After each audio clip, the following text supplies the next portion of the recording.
4, 3, 2, 1.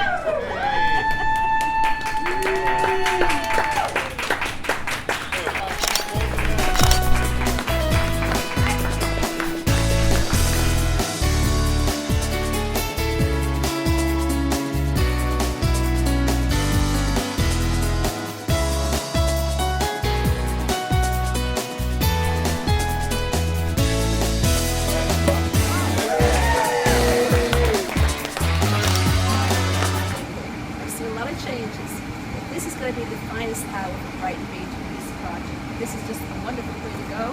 I think it's the future. I know in Coney Island they're going to experiment with solar paneling, but we have it first in Brighton Beach, thanks to you. And I hope this will be the wave that we see in other properties here in Brighton Beach. We go this way. Thank you. And this is absolutely yes, I understand. This is the future. This is the future of Brighton Beach.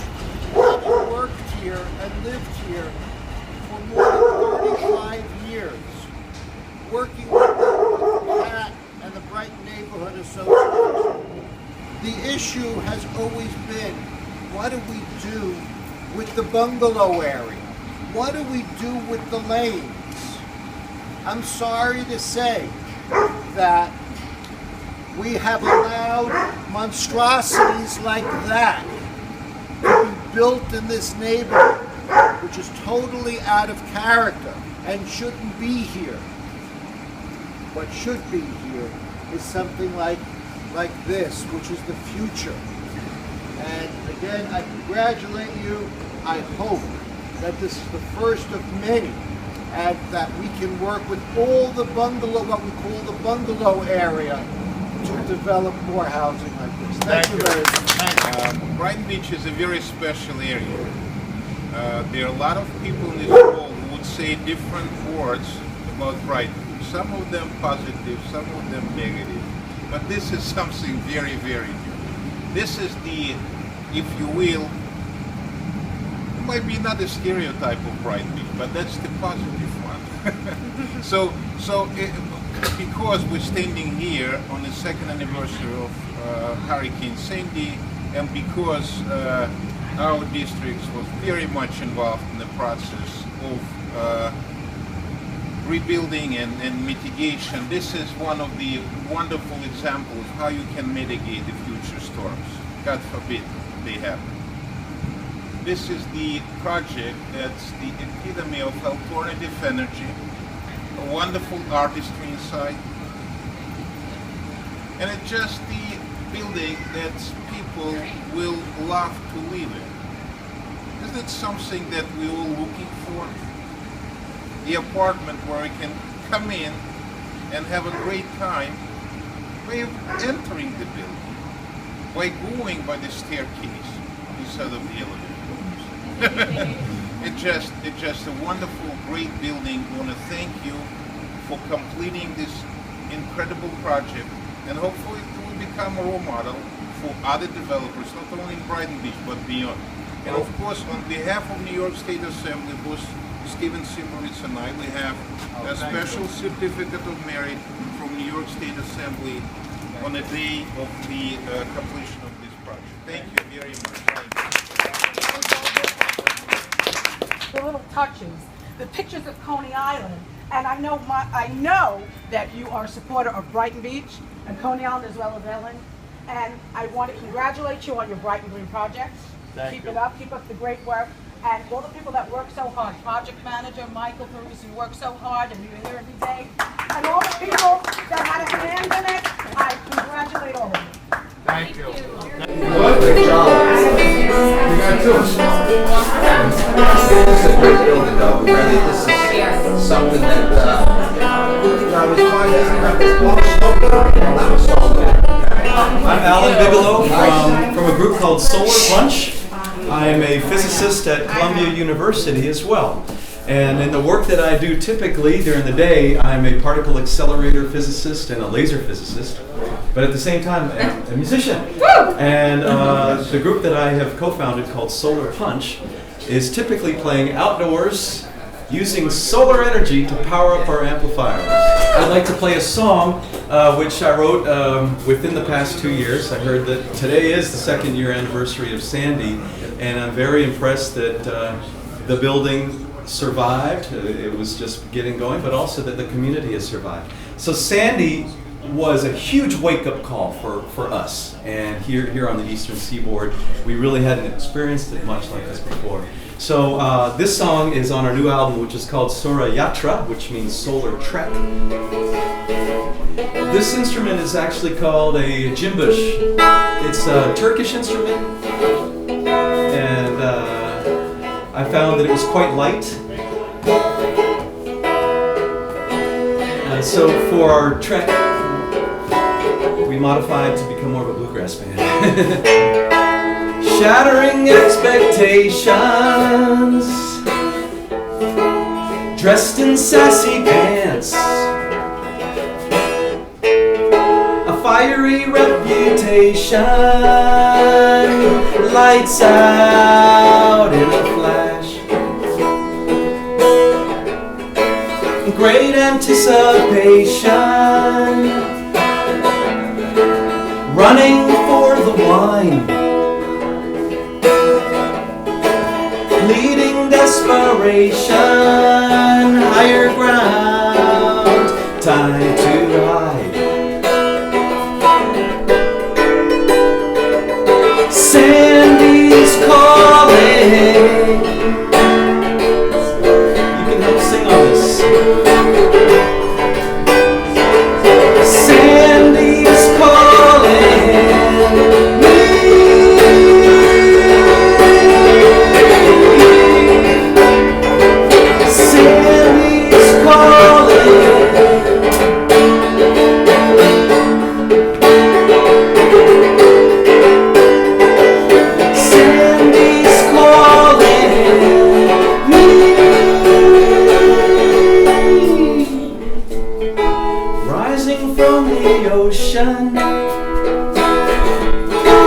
Howling at that moon, breached and battered our seashores, high tide downtown, daylight exposition, lost homes, uprooted trees, residents and politicians sifting through the sand. Here we go. Sandy's calling.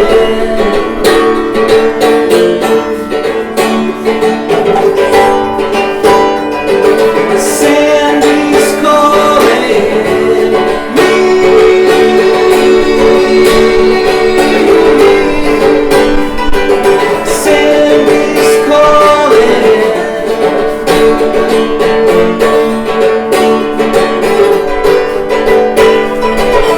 Sandy's calling. Sandy's calling me.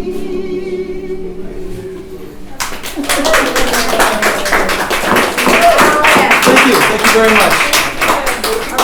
Now that's Sandy's calling. I wanted to dedicate that to this wonderful building that has survived Sandy and is Thanks so much. I really to the need for You don't know more how and more. much it means to me that you came here and Thank you very you're much. educating everyone a little further, and that's what we have to do. Yeah, well, I look forward to get educated more today and as the days progress.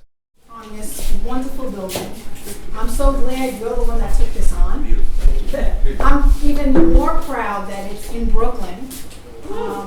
As you know, Brooklyn, the president of the architects of the Brooklyn area.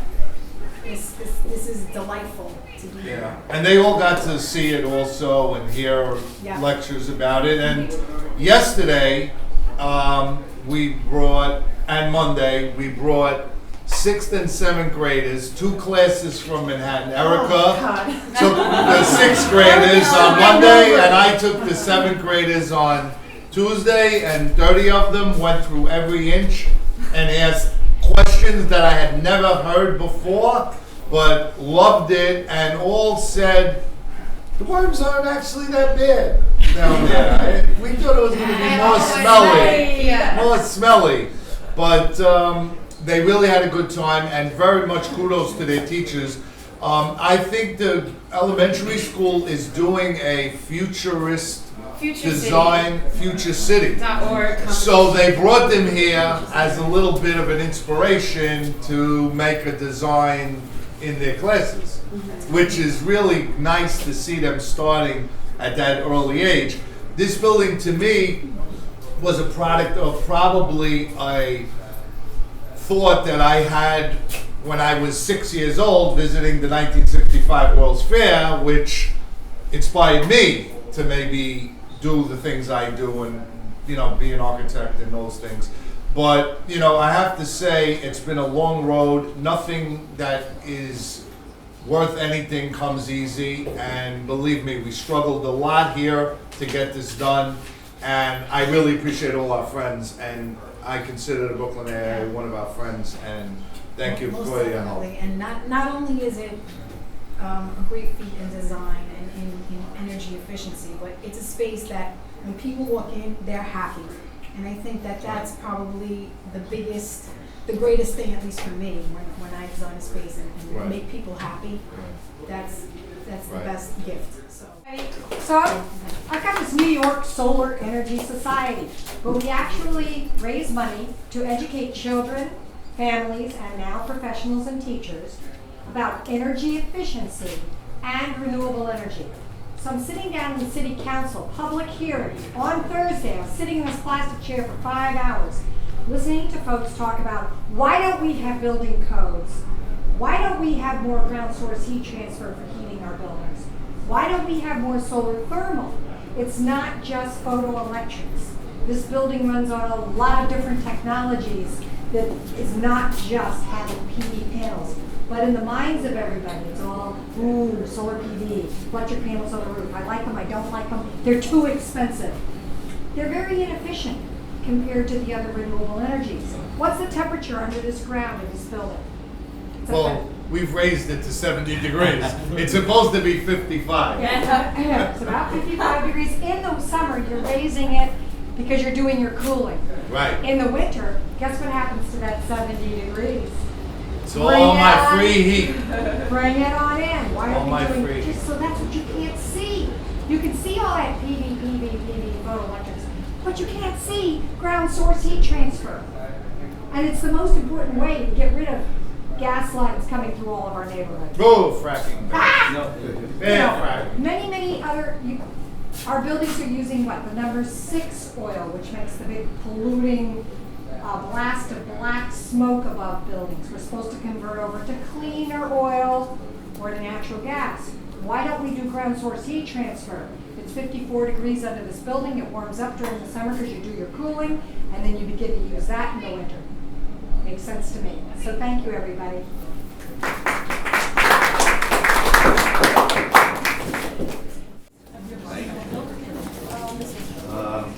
All right, so first I want to congratulate Mr. Starano for this wonderful project and for giving us the opportunity. We were the structural engineers for the project, and we just realized it was our first big project as a company because we were just starting, and we were glad that we started with such an amazing project. And for us, the structural engineers, the beauty about this is you get to see the structure.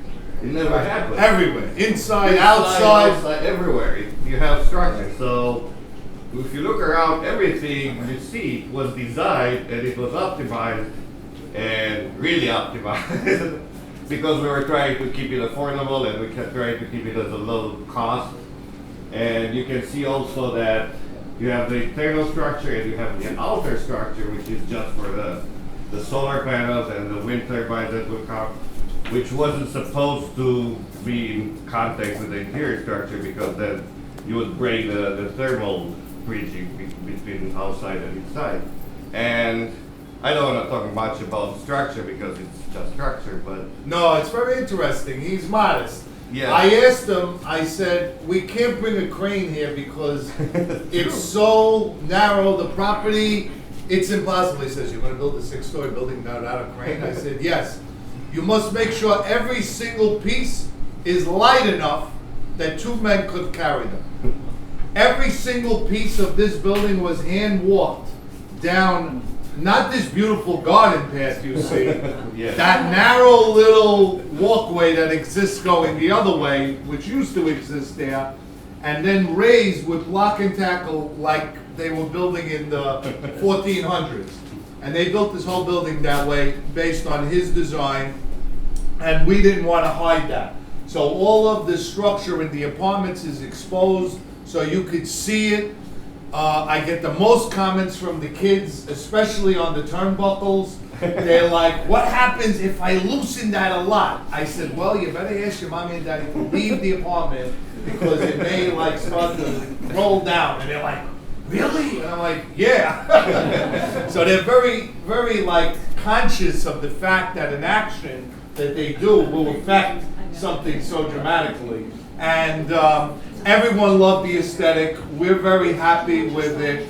Maspit, who did the install, couldn't be here today because they're busy with their other work. But you guys, it was a very big part of what we did, and we were happy that you could help us and happy that you can come out here. So, you know, thank you. And by the way, you could hear more about them on the website because I think they were interviewed as. Or you can do it right now. No, we have like, I think it's like the longest interviews on the website. Yeah. So we had fun. All right. So thank you again. Thank you for coming. Thank you. So Tree Hugger is one of the most popular green lifestyle websites on the internet. And I am obviously a reporter, but also the editor of the lifestyle section. So I just want to use this opportunity to say we're always looking for solutions because, you know, environmental problems can seem really big and overwhelming, but we really get excited about buildings like this and solutions like the ones that you can find here. So I just want to use this opportunity to say we're always looking for more solutions. We're excited to be writing about this one, and I hope that everyone will think of us when they've come up with the next really good one. Thanks. Doing a good job. Very good job. Thank you. Tuesday. But here's Mel. Hi, everybody. I've known Rob, Ellen, Rachel, and Jenna since I was 3 years old, and they are my family. And this is just incredible what he's done, what all of you have done to build this amazing space. The moment I walked in, I felt at home, comfortable, happy, and I think that that's what everybody benefits from.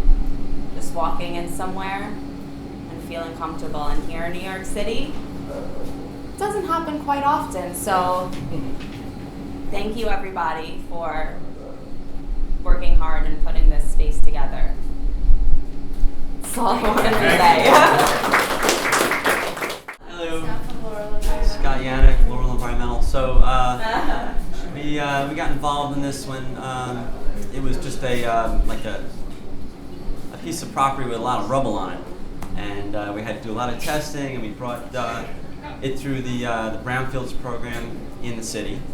There was different kinds of contamination from basically from the rubble, from historical fill and things like that that are kind of endemic in areas that have fill in the city.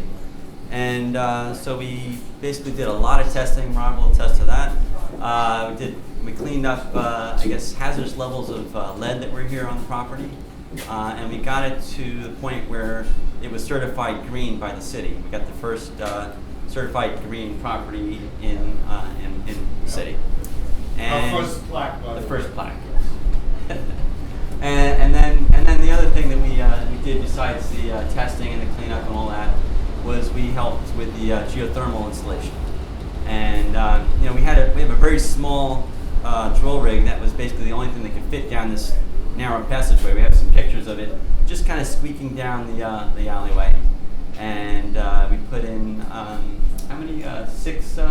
18 wells. 18 wells. It was a lot of work, and the whole job was a lot of work. I mean, Bob's crew, Mike's crew that was basically took all of the soil, all the contaminated soil, went out of here by wheelbarrow. I mean, usually, you know, using big equipment. This was not that. So it was an interesting job, and I was very happy to be part of it, and really love the way it's come out. I mean, every time I come here, I see, and I think finally this is it. Now A little more proof. No, we're not doing it, believe it or not. But it's beautiful. It's a work in progress. It's beautiful, and great job. Thank you, sir. All right. Thank you. So I'm president of Earthlink Technologies, Jeff Miller, happy to be here. Congratulations on the project. Thank you. We've had the opportunity to present or be a part of several net zero or near net zero projects, but hearing that the community has already embraced this project, that there are so many enthusiastic stakeholders that are here today, it's light years beyond any of the other projects that we've been involved with. So I hope we can do a lot more of them together, and congratulations again. Thanks everybody for coming. I'm not great at speaking off the top of my head, but I'll try. Everybody in this room probably knows or came to know that Rob is a really passionate person with everything. And he took this on in addition to running his own company and, you know, doing things for the Coast Guard and, you know, volunteering for the Coast Guard, you name it, he does it.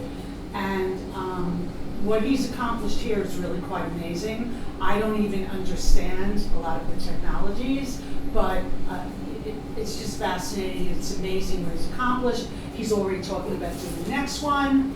Like I think you said, we got to get this place, you know, rented, sold, whatever. But he's just amazing, and Mike's worked so tirelessly as well. Where are you, Mike? He's outside. Mike is. And just everybody that contributed, really thank you. This is amazing, not just for this neighborhood, but for Brooklyn. And here's to Brooklyn, and here's to my husband. He's the Solar here, and I just want to congratulate Bob because this whole project is extremely inspirational. I live in Arverne, which is Far Rockaway, and there's a hideous development there, and all the big condos have tilting roofs to the north, and they're completely useless and ugly and stupid. And Bob, on the other hand, is actually is being smart, and it's an inspiration. And now I have a little house out there, and I'm going net zero with my house. I mean, if Bob can do it, Gotta be. So it's an inspiration. It's progressive cultural leadership, and it is now. So somehow we figured out a way to finish, and with a lot of help from everyone, it was accomplished. So if anybody wants to stick around, we could walk around. You can walk around independently. I'll have them open the doors. There's 3 apartments that are unoccupied, or 2, which you can see.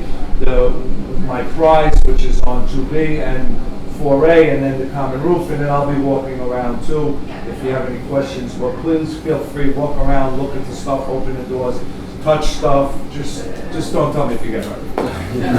Thank you.